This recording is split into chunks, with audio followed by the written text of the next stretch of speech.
Hello friends, कसे आहात तुम्ही सगळे? माझं नाव आहे गौरी आणि आज मी बनवलेत रताळाच्या पुऱ्या. माझी एक फ्रेंड स्कूलमध्ये असताना रताळाच्या चपात्या घेऊन यायची, म्हणजे त्याला घाऱ्या देखील म्हणतात. पण त्याच्या पुऱ्याही होऊ शकतात हे मला माहीतच नव्हतं. पण आमच्या शेजारी एक मॅम राहतात आणि त्यांनी एकदा आम्हाला पुऱ्या आणून दिल्या आणि त्या इतक्या कमाल टेस्टी होत्या की त्याच्यानंतर त्या बऱ्याच वेळा आमच्या ब्रेकफास्टच्या आणि डिनरच्या पार्ट बनल्या. चला तर मग सुरू करू.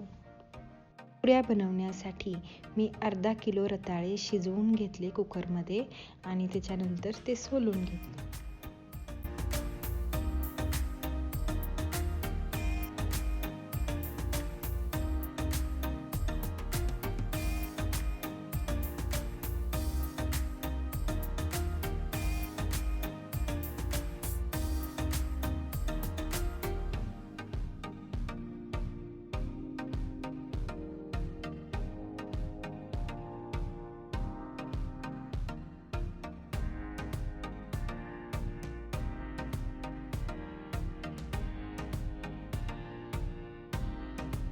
सोललेले रताळे मी खिसून घेतले.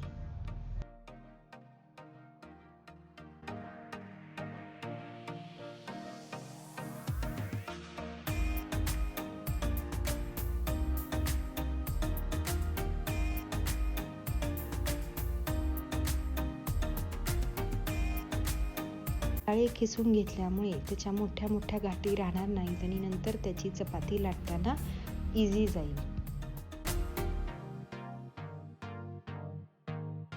नंतर मी गूळ खिसून घेतला.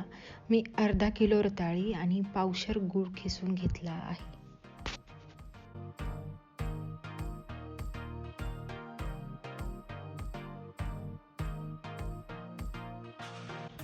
पुरीची टेस्ट एन्हान्स करण्यासाठी मी इलायची आणि 2 चमचा सौंफ मिक्सरमधून बारीक करून घेतली आहे.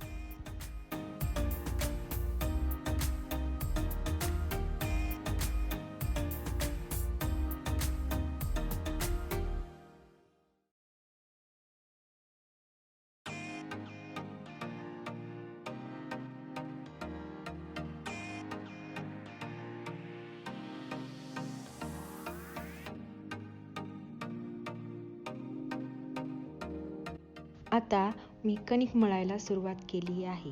कणिक मळताना एक थेंबही पाणी यूज करायचं नाही. जेवढा त्या रताळांमध्ये बसेल तेवढंच थोडं थोडं करत पीठ मिक्स करायचं आहे आणि टेस्टसाठी थोडंसं मीठही टाकायचं आहे.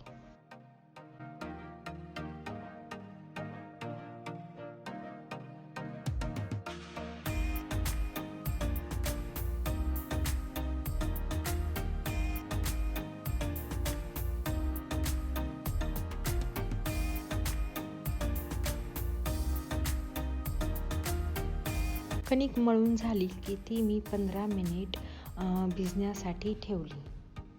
15 मिनिट झाल्यानंतर मी गॅसवरती कढई ठेवली आणि त्याच्यामध्ये तेल टाकलं गरम होण्यासाठी. तेल गरम होईपर्यंत मी एक छोटासा उंडा घेऊन चपाती लाटायला सुरुवात केली.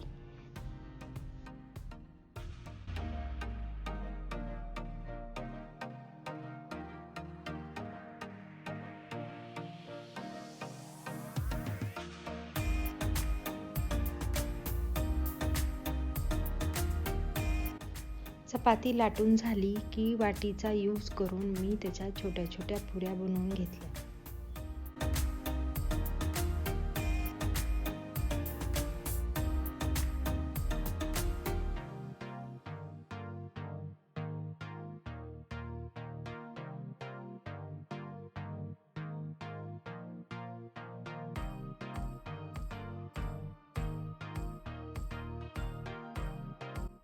तेल गरम झालं की मी त्याच्यामध्ये पुऱ्या सोडून त्या छान गोल्डन ब्राऊन होईपर्यंत तळून घेतल्या. माझ्या मुलाला वेगवेगळ्या शेपच्या पुऱ्या खूप आवडतात, म्हणून मी त्याच्यासाठी स्टार शेपच्या पुऱ्या बनवते. या पुऱ्या खाताना तर त्यांनी मला राजा राणी शेपच्या पुऱ्या बनवायला सांगितल्या आहेत आणि त्या कशा बनवायच्या हे मला अजून माहितीच नाही.